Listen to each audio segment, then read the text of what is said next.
Hello friends, नमस्कार and welcome to समाधान। साथियों, आज हम लोग प्रतियोगिता दर्पण मार्च महीने का शॉर्ट नोट्स देखेंगे। यहाँ पे इसको संक्षिप्त में हमने हिंदी माध्यम में तैयार किया है और इसका पीडीएफ भी आपको कहाँ मिलेगा वो हम लोग बाद में बात कर लेंगे। सबसे पहले चलिए इसको देख लेते हैं पूरे नोट्स को। और आगामी ये जो भी आपका बीपीएससी का जैसे 71वीं हो गया, बीएसएससी की सीजीएल 4 हो गया, इंटरवल परीक्षा हो गया, दरोगा भर्ती हो गई, सारी भर्तियों में काम आने वाला है।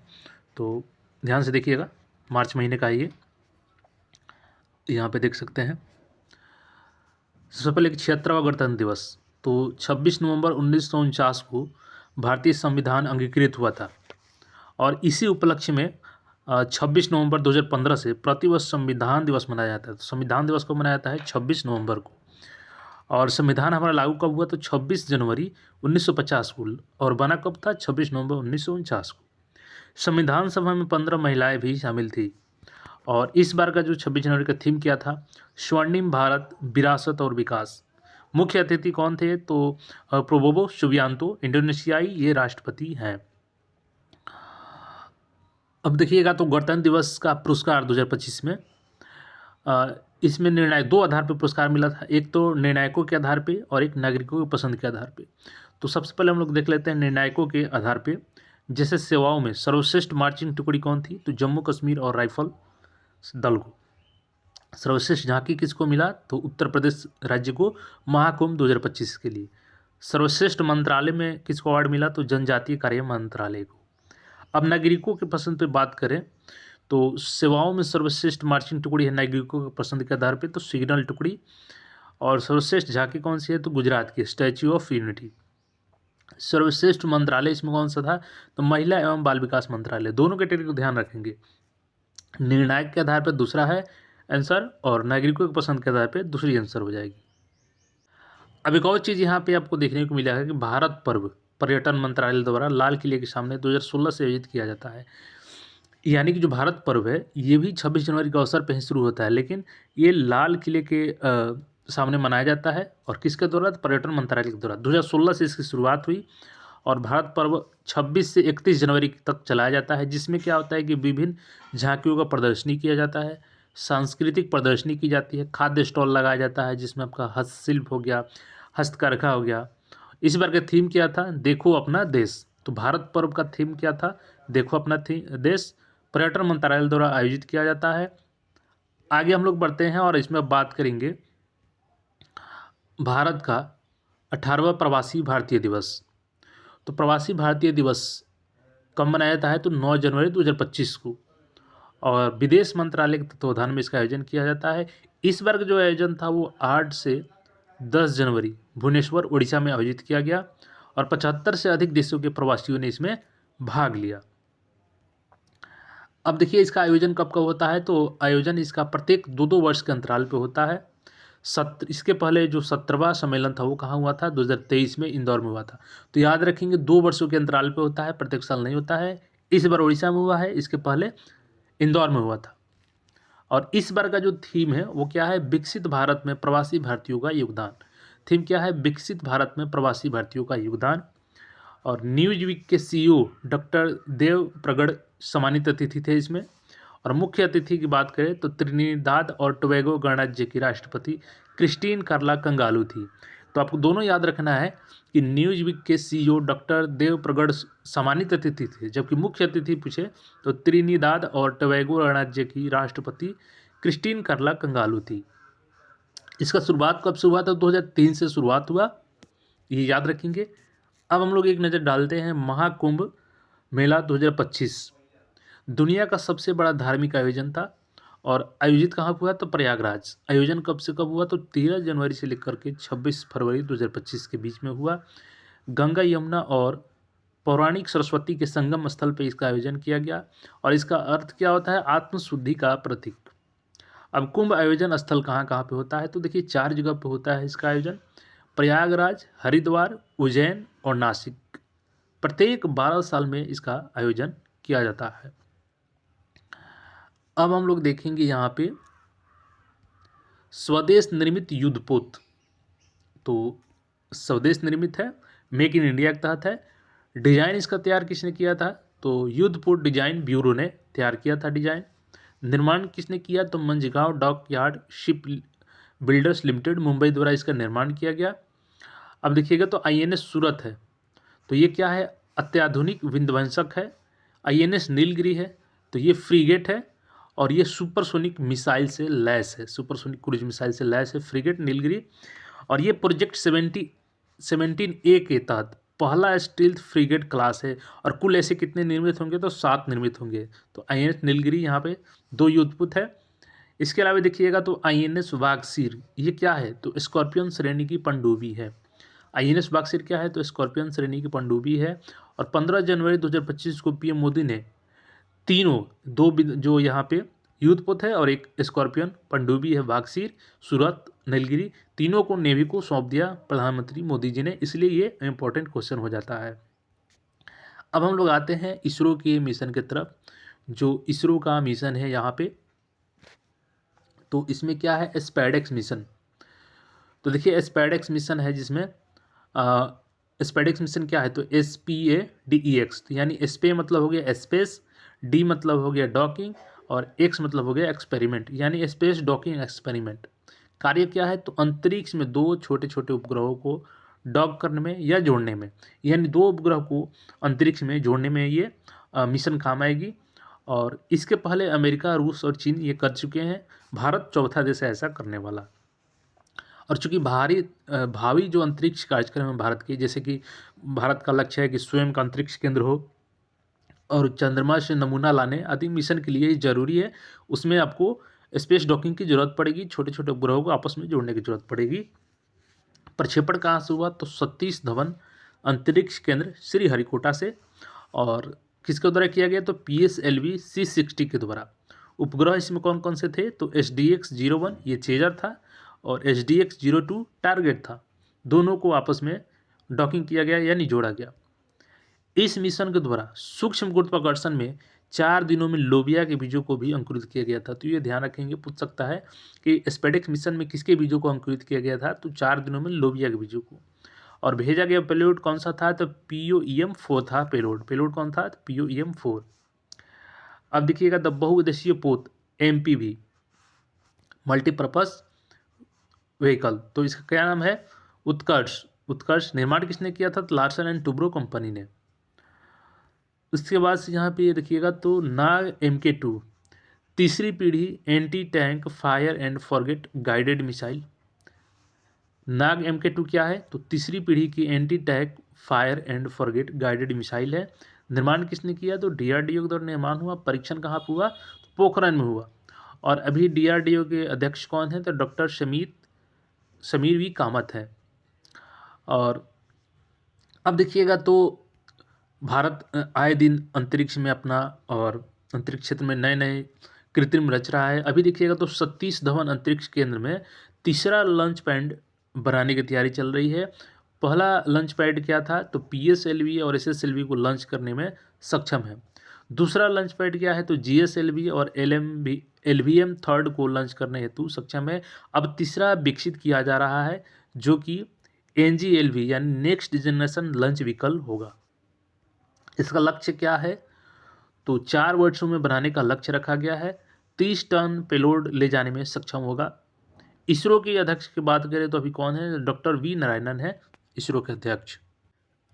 इसरो का जो महत्वपूर्ण लक्ष्य है 2035 तक अंतरिक्ष में खुद का अंतरिक्ष स्टेशन हो, यानी BAS भारतीय अंतरिक्ष स्टेशन।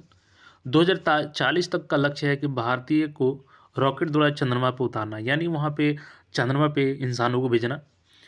T-72 BLT टैंक, ये क्या है? T-72 BLT टैंक क्या है? तो देखिए ये आत्मनिर्भर भारत के तहत ये इसका निर्माण किया जा रहा है। इसमें 47 T-72 ब्रिज लेइंग टैंकों का निर्माण किया जाएगा। अब यानी T-72 ब्रिज लेइंग टैंक क्या है? इसका निर्माण किसके द्वारा किया जा रहा है? तो हेवी व्हीकल फैक्ट्री HVF के द्वारा किया जा रहा है, जो कि आर्म्ड व्हीकल निगम लिमिटेड की एक इकाई है। यानी निर्माण किसके द्वारा किया जा रहा है? तो HVF हेवी व्हीकल फैक्ट्री। अब देखिए T-72 टैंक अपने ऊपर विशालकाय लोहे की पुल को समेटे रहता है। एक ऐसा टैंक जिस पे ऑलरेडी पुल है और ये अपने आप में एक बड़ा पुल होता है जिसका यूज करके सेना दुर्गम स्थल को क्रॉस कर सकती है, जा सकती है, और इसका निर्माण किया जा रहा है T-72 टैंक का। अब देखिए सेना में नया रोबोडॉक्स म्यूल्स अपनाया गया है। रोबोडॉक्स क्या है, तो देखिए भारतीय सेना में पहली बार शामिल, इसका नाम क्या रखा गया है, तो संजय। रोबोडॉक्स का क्या नाम है, संजय। और म्यूल क्या है, तो मल्टी यूटिलिटी लेस्ड इक्विपमेंट। छोटे हथियारों से ये डॉग लैस रहेंगे और दुश्मनों की मौजूदगी को भांप कर हमला करने में सक्षम है। और 360 डिग्री कैमरा और रडार युक्त म्यूल है ये, यानी कि रोबोडॉग्स है ये, और ऑटोमेटिक ये दुश्मनों की मौजूदगी में हमला कर देंगे। 360 डिग्री कैमरे से लैस है, रडार से लैस है। अब देखिएगा तो यहाँ पे क्या है, वंदे भारत ट्रेन। तो देखिए कटरा से श्रीनगर व बडगाम स्टेशन तक इसका परिचालन शुरू हो गया है। विश्व का सबसे ऊंचा रेलवे आर्च पुल चिनाब नदी को ये क्रॉस करेगा। आर्च पुल को, विश्व का सबसे लंबा आर्च पुल कौन है, तो चिनाब नदी पे है। और देश का पहला रेलवे केबल ब्रिज कहाँ पे है, तो अंजीगढ़, इसको भी क्रॉस करेगा। देश का सबसे पहला रेलवे केबल ब्रिज कौन है, तो अंजीखंड है। देश की सबसे लंबी रेलवे टनल कौन है, तो रामबन। देश की सबसे बड़ी लंबी रेलवे टनल कौन है, तो रामबन है। अब आते हैं हम लोग यहाँ पे, तो आर्द्रभूमि।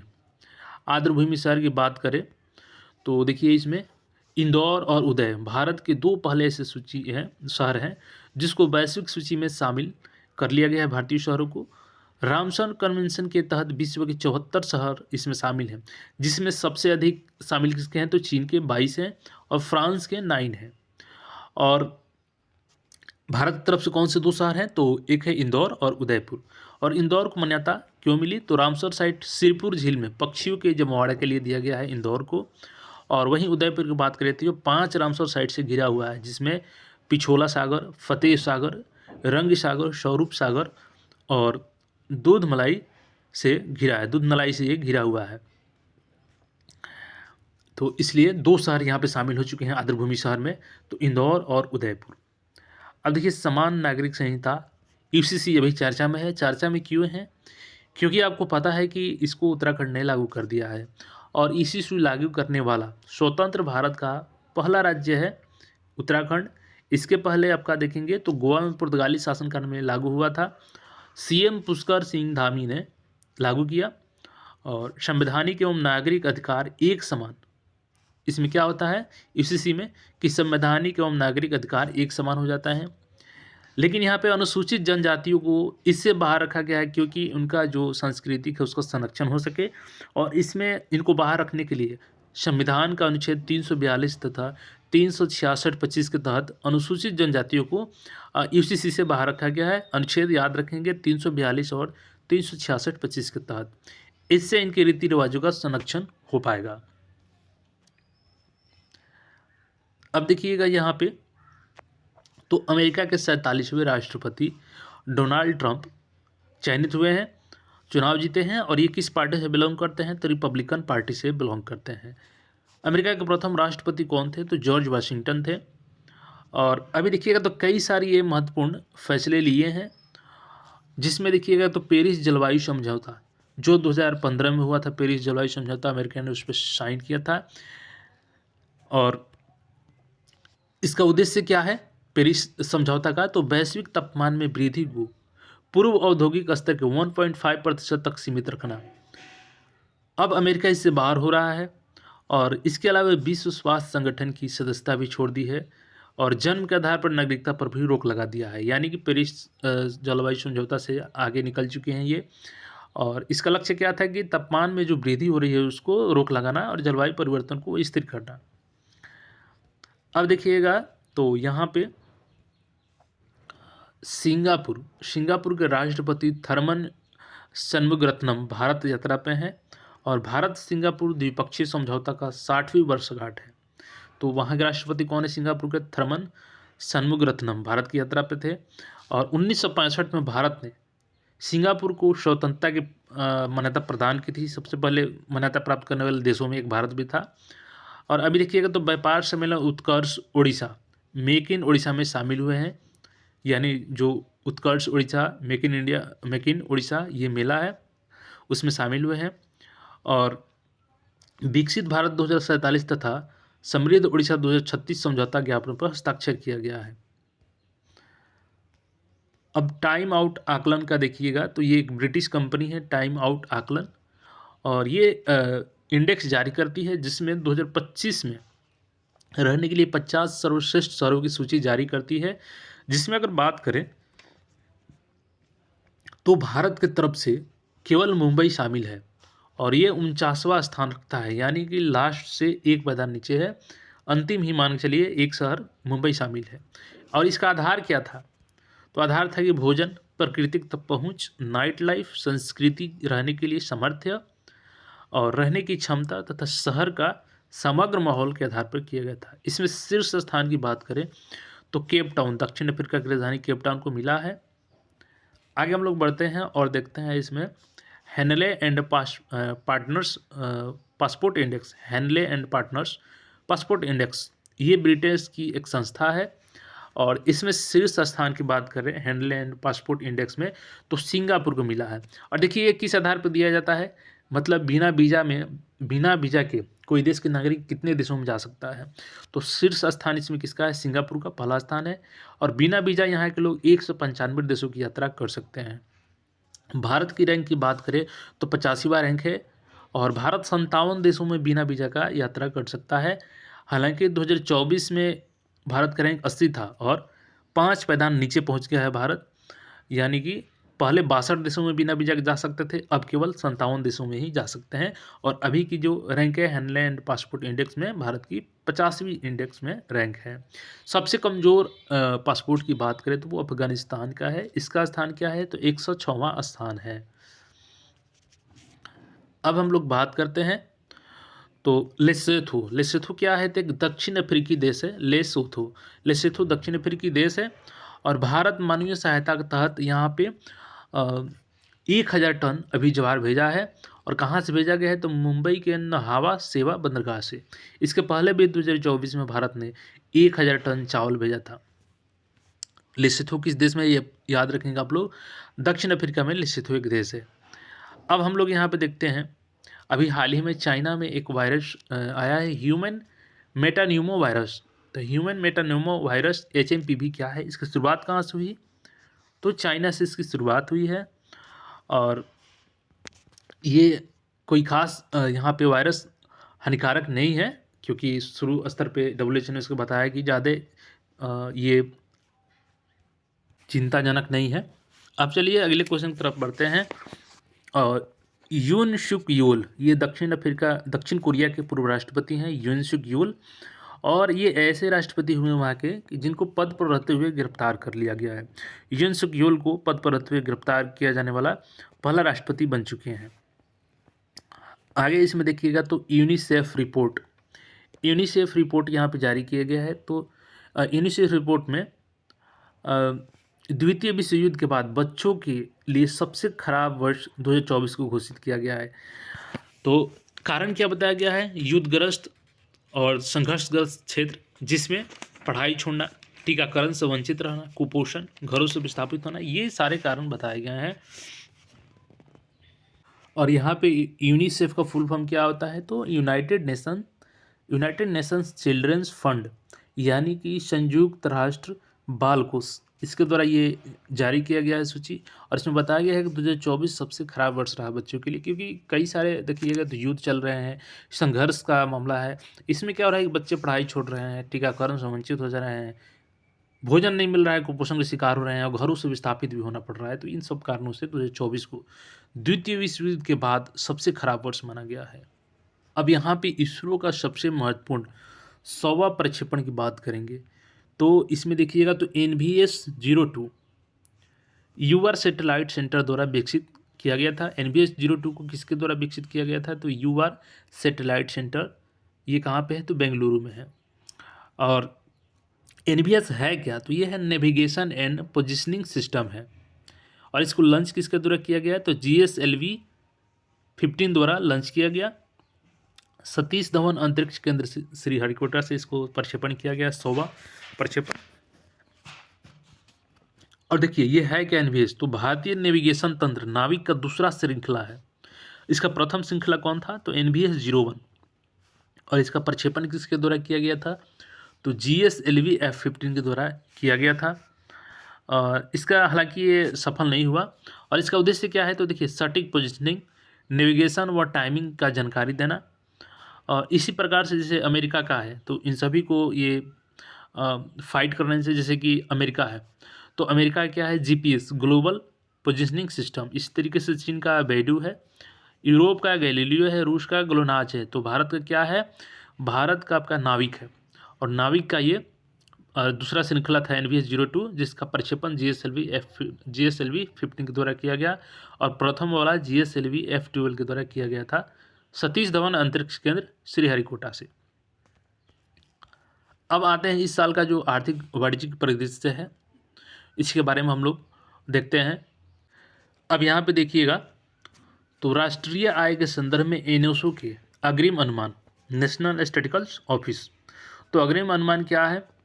GDP में अनुमानित वृद्धि बताई गई है। GDP का अनुमान लगाया गया है 2024-25 का 6.4% अनुमान लगाया गया है। राष्ट्रीय आय का GDP में अनुमानित वृद्धि को लगाया गया है। आधार वर्ष क्या है? तो देखिए, स्थिर मूल्य, यानी 2011-12 का जो आधार वर्ष है, उसी के आधार पर किया गया है। 2023-24 में कितना था? तो 8.2% था। और अभी कितना अनुमान किया गया है? तो 6.4% अनुमान किया गया है। राष्ट्रीय आय की बात करें तो राष्ट्रीय आय यहाँ पे 2024-25 के लिए 158.20 लाख करोड़ रुपए माना गया है। और ये स्थिर मूल्य पर, यानी 2011-12 के आधार वर्ष पर। और प्रचलित यानी वर्तमान मूल्य पर मानकर बात करें तो राष्ट्रीय आय 2024-25 कितना है? प्रचलित मूल्य पर 281.83 लाख करोड़ में है ये। इस प्रकार यहाँ पे देखिएगा, तो प्रति व्यक्ति आय स्थिर मूल्य, यानी वही 2011-12 आधार वर्ष पर, तो यहाँ पे प्रति व्यक्ति आय कितना है? 1,12,358 रुपये है। और ये पिछली बार से 5.3% अधिक अनुमानित किया गया है। प्रचलित मूल्य पर इसको, यानी वर्तमान मूल्य पे कितना? तो 2,01,62 रुपये, 8.7% अधिक ये अनुमान है। आगे देखिएगा, तो मूल्य कीमतों पर यानी मूल्य संवर्धन GVA 2015 से ये कंसेप्ट लगाया गया है, ग्रॉस वैल्यू एडेड मूल्य संवर्धन। तो ग्रॉस वैल्यू एडेड 2011-12 आधार वर्ष के आधार पर कितना रखा गया है? तो 168.91 लाख करोड़ रुपए, यानी कि पिछली बार से 6.4% अधिक अनुमान किया गया है। सकल घरेलू उत्पाद की बात करें, यानी GDP ग्रॉस डोमेस्टिक प्रोडक्ट, तो आधार वर्ष 2011-12 के आधार पर स्थिर मूल्य पर 2024-25 का अनुमानित कितना है? 184.88 लाख करोड़ रुपए, यानी कि 6.4% पिछले वर्ष से अधिक। प्रचलित मूल्य पर, यानी वर्तमान मूल्य पर 324.11 लाख करोड़ रुपए, यानी कि 9.7% अधिक।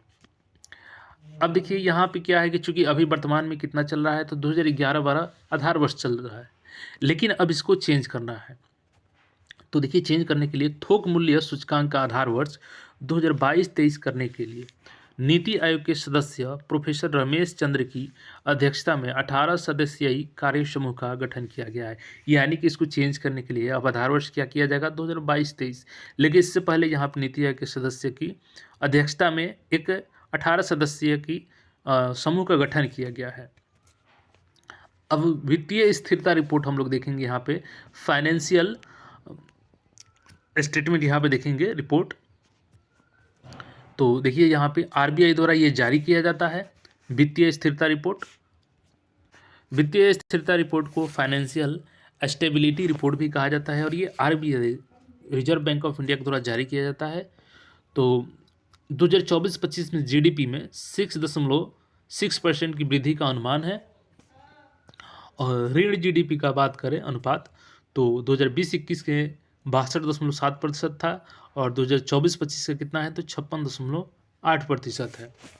भारत का विदेशी व्यापार अप्रैल-दिसंबर 2024 के अनुसार, अगर वस्तुगत व्यापार में देखें तो 2023-24 और 2024-25 का यहाँ पे आंकड़ा दिया गया है। यहाँ पर हम लोग वृद्धि और कमी भी देखेंगे।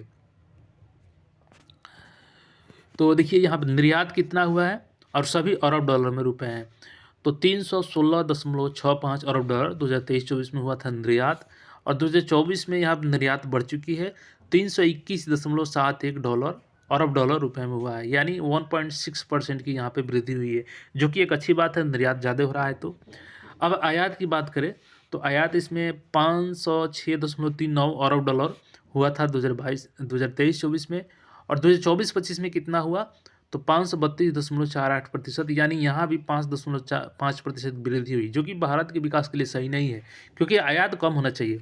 अब व्यापार शेष यहाँ पे बात करें, ट्रेड बैलेंस, यानी कि जो आयात और निर्यात हुआ तो उसका शुद्ध रूप बात करें तो कुल मिलाकर के यहाँ पे आयात ज़्यादा हुआ है, इसलिए भारत को भारतीय अर्थव्यवस्था के अनुसार ये सही नहीं है। -189.74 अरब डॉलर भारत यहाँ पे व्यापार शेष में रहा, और 2024-25 में ये बढ़ गया -210.77 अरब डॉलर।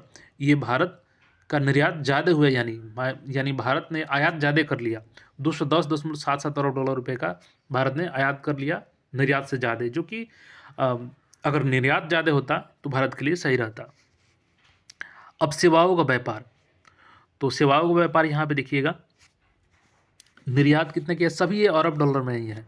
तो सेवाओं के आधार पर निर्यात भारत ने कितने किया तो 251.71 अरब डॉलर, और 2024-25 में कितना किया तो 280.94 अरब डॉलर। यहाँ पे वृद्धि कितनी हुई है तो 11.61%। ठीक है, ये भी सही है, वृद्धि हुई है। अब यहाँ पे देखिएगा आयात कितना किया तो आयात पहले था 2023-24 में 131.64 अरब डॉलर, और ये 2024-25 में बढ़कर कितना हो गया तो 149.67 अरब डॉलर, यानी कि 13.70% की वृद्धि हुई है। तो यानी आयात में भी ज़्यादा वृद्धि हुई है, जबकि यहाँ पे केवल निर्यात में वृद्धि होता तो सही रहता। अब देखिए वस्तु और सेवाओं का व्यापार, तो वस्तु और सेवाओं के व्यापार के आधार पर निर्यात कितना किया भारत ने 2023-24 में 568.36 अरब डॉलर, जबकि 2024-25 में 602.65 अरब डॉलर, यानी यहाँ पे वृद्धि कितनी हो गई 6.03% की। जबकि भारत ने आयात किया था 2023-24 में 638.03 अरब डॉलर, और 2024-25 में कितना हो गया 682.15 अरब डॉलर, यानी यहाँ भी 6.92% की बढ़ोतरी हो गई। अब हम लोग यहाँ पर बात करेंगे नवीकरणीय ऊर्जा की। तो नवीकरणीय ऊर्जा में वर्ष 2024 में नवीकरणीय विद्युत स्थापित क्षमताओं में 15.84% की वृद्धि दर्ज की गई, यानी 28.64 गीगावाट की वृद्धि दर्ज की गई है। और इसमें सबसे अधिक जो वृद्धि हुई है वो सौर ऊर्जा उत्पादन क्षमता में हुई है, जो कि अभी वर्तमान में कितना हो गई है 2024 में तो 97.86 गीगावाट, यानी कि 24.56 गीगावाट की वृद्धि हुई है पिछले साल से। सबसे अधिक वृद्धि सौर ऊर्जा उत्पादन में हुई है नवीकरणीय ऊर्जा के क्षेत्र में। इसके बाद पवन ऊर्जा में बात करें 2024 में तो ये बढ़ गया है, 48.16 गीगावाट उत्पादन हो गया है, जो कि पिछले साल से 7.64% अधिक है। जैव ऊर्जा की बात करें तो 2024 में 11.35 गीगावाट हो गया है, जो कि पिछले वर्ष से 4.70% अधिक है। लघु पन बिजली की बात करें तो 2024 में 5.10 गीगावाट था, और 2024 में ये बढ़कर के हो गया है 2.2% वृद्धि हो गई है।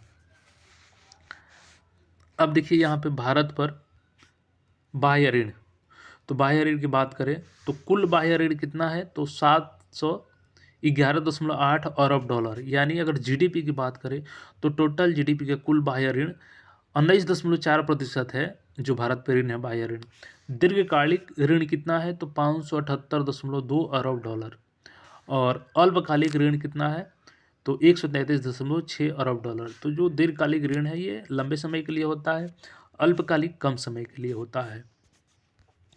अब भारत की एक महत्वपूर्ण स्वास्थ्य योजना आयुष्मान भारत की बात करें तो ये राष्ट्रीय स्वास्थ्य प्राधिकरण द्वारा आयोजित है, और इस योजना में अब उड़ीसा भी शामिल हो चुका है, और इस योजना को लागू करने वाला राज्य या केंद्र शासित प्रदेश की बात करें तो 34वां राज्य हो गया है उड़ीसा, और इसको उड़ीसा में पहले से लागू गोप बंधु जन आरोग्य योजना के साथ आयुष्मान भारत प्रधानमंत्री जन आरोग्य योजना ABPMJAY को लागू कर लिया गया है। यहाँ के सीएम कौन है तो मोहन चरण मांझी जी हैं, यहाँ के सीएम हैं। अब यहाँ पे देखिएगा एक महत्वपूर्ण वर्ड है CCPA, जिसका अर्थ क्या होता है सेंट्रल कंज्यूमर प्रोटेक्शन अथॉरिटी। अभी कुछ नियुक्तियों को देख लेते हैं। तो यहाँ पर देखिए पटना हाई कोर्ट के मुख्य न्यायाधीश के विनोद चंद्रन जो थे वो सर्वोच्च न्यायालय के न्यायाधीश बन चुके हैं, और डॉक्टर वी नारायणन इसरो के नए अध्यक्ष बन चुके हैं। इसके अलावा सीआरपीएफ के नए निदेशक की बात करें तो ज्ञानेंद्र प्रताप सिंह बने हैं सीआरपीएफ के नए निदेशक। अब राष्ट्रीय खेल पुरस्कार की तरफ बढ़ते हैं हम लोग, और इस बार की बात करें तो मेजर ध्यानचंद खेल रत्न पुरस्कार, जिसमें 25 लाख रुपए की राशि दी जाती है, और ये 4 खिलाड़ियों को दिया गया है। जिसमें देखिएगा गुकेश डी कौन है तो शतरंज खिलाड़ी हैं, इनको मिला है। हरमनप्रीत सिंह हॉकी खिलाड़ी हैं, इनको मिला है। इसके अलावा प्रवीण कुमार को मिला है, पैरा एथलेटिक्स हैं ये। और मनु भाकर निशानेबाजी में इनको मिला है, 4 लोगों को मिला है। और एक महत्वपूर्ण चीज़ इसमें बता दें आपको कि देखिए वर्ष 2021 में देश के सर्वोच्च खेल पुरस्कार राजीव गांधी खेल रत्न पुरस्कार का नाम बदलकर ही मेजर ध्यानचंद खेल रत्न पुरस्कार कर दिया गया। तो इस महत्वपूर्ण फैक्ट को याद रखेंगे। इसके अलावा अर्जुन पुरस्कार की बात करें तो 32 खिलाड़ियों को मिला है ये, और इसमें 15 लाख रुपए की राशि आवंटित की जाती है। तो 2024 में 32 खिलाड़ियों को मिला है, जिसमें महत्वपूर्ण हम लोग देख लेते हैं। एक तो महत्वपूर्ण है सुश्री सलीमा टेटे जो कि हॉकी खिलाड़ी हैं, और दूसरी जो है यहाँ पे सुश्री प्रीति पाल जो पैरा एथलेटिक्स है। दोनों महत्वपूर्ण है, तो याद रखेंगे इसको। अब यहाँ पे बात करें मौलाना अबुल कलाम आज़ाद ट्रॉफी 2024 की, तो ये किसे मिला है, चंडीगढ़ विश्वविद्यालय को मिला है। इसके अलावा 82वां गोल्डन ग्लोब पुरस्कार 2025 की बात करें तो इसमें 82वां गोल्डन ग्लोब पुरस्कार 2025 में सर्वश्रेष्ठ फिल्म का पुरस्कार किसे मिला है, द ब्रूटलिस्ट को मिला है। और सर्वश्रेष्ठ निर्देशक किसे अवार्ड मिला है तो ब्रैंडी कार्बेट को मिला है, जो कि द ब्रूटलिस्ट फिल्म का ही निर्देशन किए हैं। और सर्वश्रेष्ठ अभिनेता की बात करें तो एड्रियन ब्रॉन्डी को मिला है। अभिनेत्री की बात करें तो फर्नांडा टोरेस को मिला है ये। अब इस साल का 2025 का महत्वपूर्ण सबसे अवार्ड जो एग्जाम में आपके पूछेगा आगामी बीपीएससी बीएसएससी बिहार दरोगा सिजिल 4 इंटर लेवल परीक्षा में पद्म पुरस्कार 2025। तो देखिए इसमें होता है पद्म विभूषण, पद्म भूषण और पद्मश्री। तो जो इसका सर्वोच्च है वो पद्म विभूषण है, और भारत का दूसरा सर्वोच्च है ये पद्म विभूषण, जिसमें इस साल 7 व्यक्तियों को ये पुरस्कार से नवाजा गया है। इसमें बात करें तो नागेश्वर रेड्डी, ये कौन है तो तेलंगाना है, और ये चिकित्सा से संबंध रखते हैं। दूसरे नंबर पर जो है जगदीप सिंह खेहर, ये चंडीगढ़ के हैं, सार्वजनिक मामला, ये न्यायाधीश रह चुके हैं। अब देखिएगा तो 3 नंबर पर मिला है कुमुदिनी रजनीकांत लाखिया, जो कि गुजरात की हैं, कथक नृत्य से संबंधित हैं, और ये कला से क्षेत्र में इनको दिया गया है। 4 नंबर पर बात करें तो लक्ष्मी नारायण सुब्रमण्यम, जो कि कर्नाटक से संबंध रखते हैं, और ये कला क्षेत्र से आते हैं।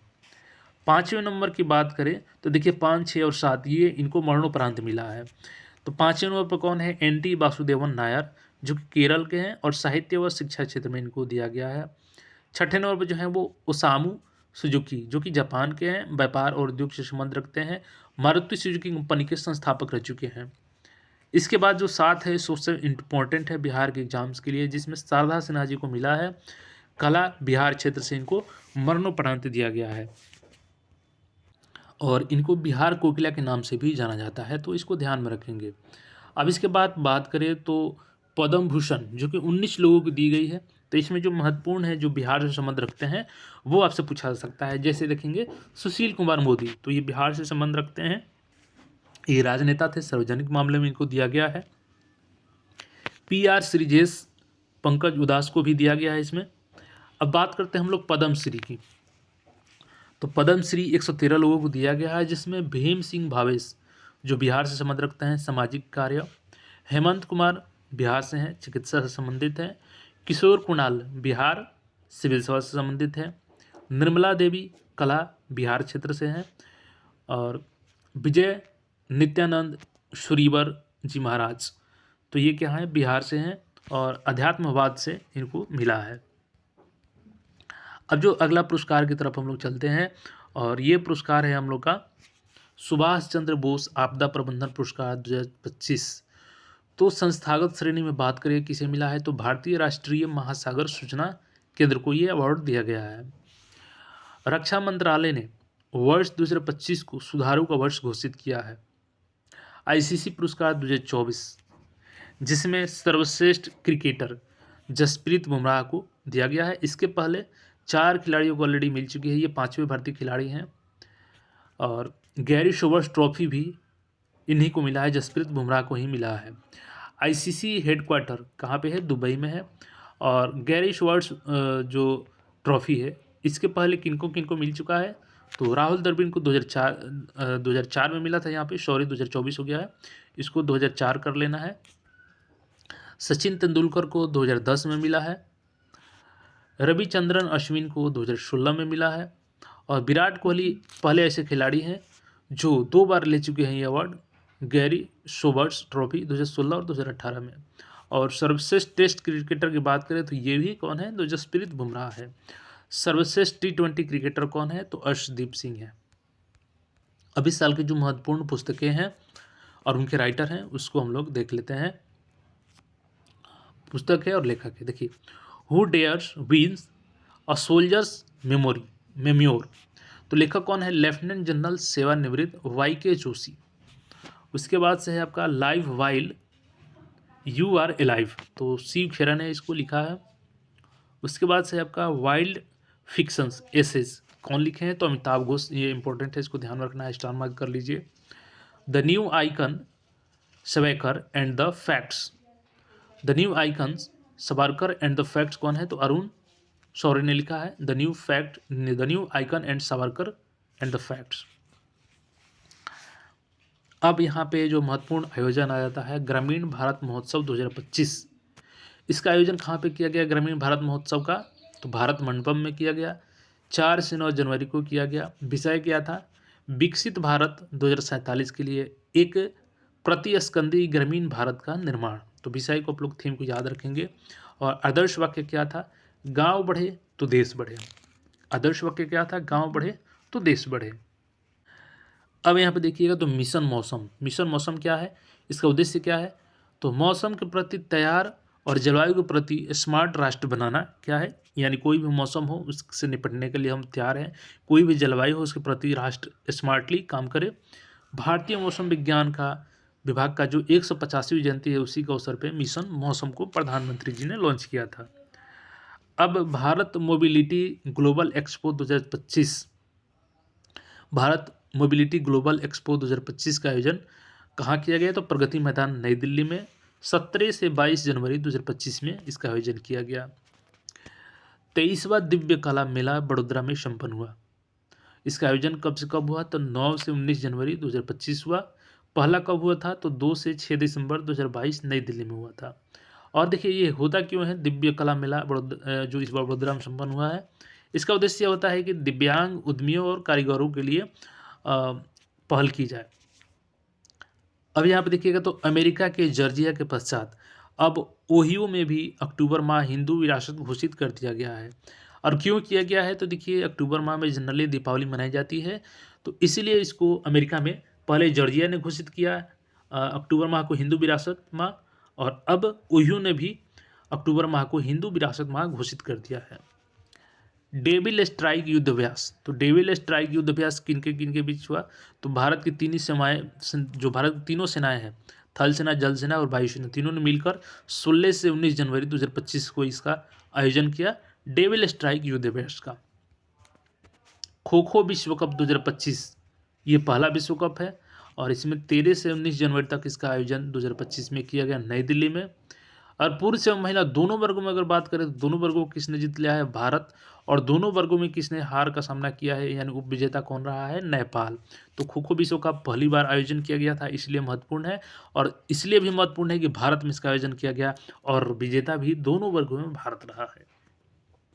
अब बात करें हम लोग विजय हजारे ट्रॉफी 2025 की, तो कर्नाटक लगातार 5वीं बार यहाँ पे विजेता बन चुका है विजय हजारे ट्रॉफी में। संतोष ट्रॉफी की बात करें 2024-25 की, तो पश्चिम बंगाल रिकॉर्ड 33वीं बार विजेता बना है और ये संतोष ट्रॉफी का 2024-25 का 78वां संस्करण था। उप विजेता कौन रहा है? तो केरल। ऑस्ट्रेलिया ओपन 2025 कौन सा है? बैडमिंटन से संबंधित होता है और ये साल का पहला ओपन होता है, ओपन बैडमिंटन टूर्नामेंट होता है, जिसमें विजेता कौन है? यानिक सिनर है, लगातार दूसरे वर्ष पुरुष एकल खिताब पे कब्जा कर लिए हैं। और साल का यह पहला ग्रैंड स्लैम होता है ऑस्ट्रेलिया ओपन। महिला कौन जीता है, तो महिला एकल खिताब पर कब्जा किया है मेडिसिन कीज ने। इसके अलावा देखिएगा तो इंडिया ओपन 2025 बैडमिंटन टूर्नामेंट ये महत्वपूर्ण है और 14 से 19 जनवरी तक इसका आयोजन नई दिल्ली में किया गया। पुरुष एकल का खिताब किसने जीता, विक्टर एक्सेल्सन ने, ये डेनमार्क के खिलाड़ी हैं। जबकि महिला की बात करें तो आन से यंग दक्षिण कोरिया की, यान से यंग दक्षिण कोरिया। अब कुछ यहाँ पे महत्वपूर्ण फैक्ट्स है, इसको हम लोग देख लेते हैं और आगे हम लोग बात करेंगे कि पीडीएफ आपको इसका कहाँ से मिलेगा। 26 जनवरी को भारत के 76वें गणतंत्र में मुख्य अतिथि कौन थे, तो इंडोनेशियाई राष्ट्रपति प्रोबोवो सुबियांतो। और देखिएगा तो 2 नंबर में क्या है, तो 15 जनवरी 2025 को 77वें सेना दिवस समारोह के दौरान किसने भारत रणभूमि ऐप लॉन्च किया, तो राजनाथ सिंह ने भारत रणभूमि ऐप को लॉन्च किया है, राजनाथ सिंह जी ने। प्रतिवर्ष किस दिन राष्ट्रीय स्टार्टअप दिवस मनाया जाता है, तो 16 जनवरी को मनाया जाता है। इसके बाद से देखिएगा हाल ही में किसके द्वारा कुछ प्रमुख हवाई अड्डों को FDI TTP का उद्घाटन किया गया है, तो केंद्रीय गृह मंत्री अमित शाह के द्वारा उद्घाटन किया गया है। हाल ही में केंद्र सरकार ने 16 जनवरी 2025 को वेतन आयोग की घटना की है, तो कौन सा वेतन आयोग है, 8वां वेतन आयोग की घोषणा कर दी गई है।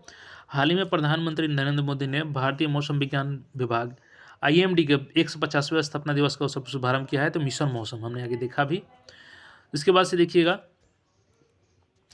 तो हाल ही में भारत में अंतरिक्ष तकनीक स्टार्टअप पिक्सल ने देश का पहला निजी उपग्रह समूह लॉन्च किया। इसका नाम क्या रखा गया था, फायरफ्लाई रखा गया है। भारत ने अपने तीसरा लॉन्च पैड की मंजूरी दी है, कहाँ अवस्थित होगा, तो श्री हरिकोटा अंतरिक्ष धवन अंतरिक्ष केंद्र में, सतीश धवन अंतरिक्ष केंद्र में श्री हरिकोटा में। उसके बाद से देखिएगा तो 13 जनवरी 2025 को प्रधानमंत्री मोदी द्वारा उद्घाटन जेड मोड सुरंग का नाम बदलकर क्या कर दिया गया है, तो सोनमर्ग सुरंग कर दिया है। जेड मर्ग सुरंग का नाम क्या हो गया है, तो सोनमर्ग सुरंग कर दिया गया है।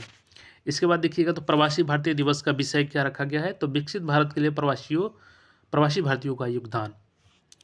और ये क्यों मनाया जाता है, तो इसी दिन 9 जनवरी 1915 को महात्मा गांधी दक्षिण अफ्रीका से लौटे थे।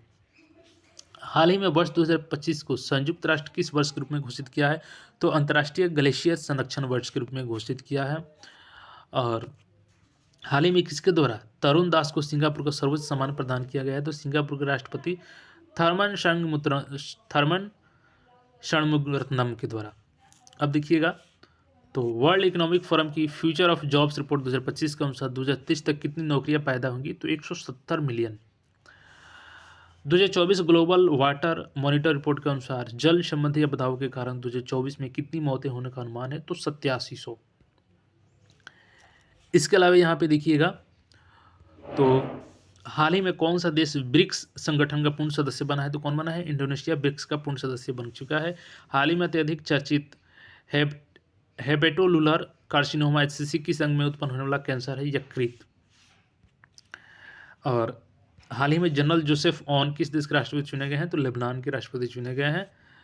और 82वां गोल्डन ग्लोबल पुरस्कारों में किसे सर्वश्रेष्ठ फिल्म चुना गया है, तो द ब्रूटलिस्ट को चुना गया है। इसके बाद से देखिएगा तो हाल ही में उच्च ऊर्जा वाले न्यूट्रिनो का पता लगाने के लिए किस सागर के नीचे दूरबीनें तैनात की गई है, तो भूमध्य सागर। और हाल ही में अमेरिका के किस राष्ट्रपति का निधन हुआ है, तो जिमी कार्टर का। ये अमेरिका के पूर्व राष्ट्रपति थे, इनका निधन हो चुका है, जिमी कार्टर का। अब देखिए कुछ यहाँ पे ऑब्जेक्टिव प्रश्न है, तो ये सारे आपको इस सिंगल PDF में मिल जाएंगे, जिसमें आपको यहाँ पे कई सारे महत्वपूर्ण बजट पर आधारित प्रश्न है। इसके अलावा 1 लीनियर फैक्ट्स हैं, जैसे यहाँ पे भारत का विश्व भूगोल, सामान्य विज्ञान, ये सारे आपको 1 PDF में सारे चीज़ अटैच करके मिल जाएंगे। तो ये PDF कहाँ से मिलेगा आपको, तो मैं आपको चलिए बता देता हूँ। और देखिए PDF को लेने के लिए एक बिल्कुल ही मिनिमम प्राइस रखा गया है, 11 रुपीज़ का आपको पेमेंट करना है। और ये पेमेंट कहाँ से करना है, तो मैं आपको डिस्क्रिप्शन में लिंक दे दूंगा, कमेंट में भी पिन कर दूंगा। इसके अलावा आप टेलीग्राम ज्वाइन कर लीजिए, टेलीग्राम पे वहाँ पे मैं इसको डाल दूंगा लिंक को, और वहाँ पे जैसे ही क्लिक करेंगे तो डायरेक्ट आपको यहाँ पे ये लिंक मिल जाएगा। सिंपली इसमें आपको ईमेल ID अपना डालना है और मोबाइल नंबर डालना है, और पे 11 रुपीज़ यहाँ पर करना है। और आप UPI, net banking, credit card, debit card किसी भी माध्यम से पेमेंट कर सकते हैं यहाँ पर। और केवल 11 रुपये में आपको ये संपूर्ण PDF मिल जाएगा, जिसमें प्रतियोगिता पर मार्च का संक्षिप्त नोट से ऑब्जेक्टिव प्रश्नों का संग्रह है यहाँ पे। इसके अलावा ये महत्वपूर्ण है आपका BPSC, BSSC और BPSSC दरोगा सभी भर्तियों के लिए महत्वपूर्ण होगी। तो इस PDF को जरूर पढ़ें, क्योंकि आप मिनिमम 11 रुपये के प्राइस में अच्छे नोट्स प्राप्त कर सकते हैं और आपको अलग से मेहनत नहीं करनी पड़ेगी। ये ध्यान रखेंगे, हिंदी माध्यम में ये बनाया गया है और बजट पर आधारित प्रश्न भी इसमें है। महत्वपूर्ण वन लाइनर प्रश्नों का संग्रह भी है, यहाँ पे क्विक रिवीजन आप कर सकते हैं। बीपीएससी, बीएसएससी और बिहार दरोगा हेतु महत्वपूर्ण ये है। तो इसको ज़रूर परचेज करें। डिस्क्रिप्शन में लिंक है, कमेंट में भी लिंक पिन कर देता हूँ और टेलीग्राम पे भी डाल देता हूँ। बाकी अपडेट्स के लिए चैनल से जुड़े रहें। धन्यवाद।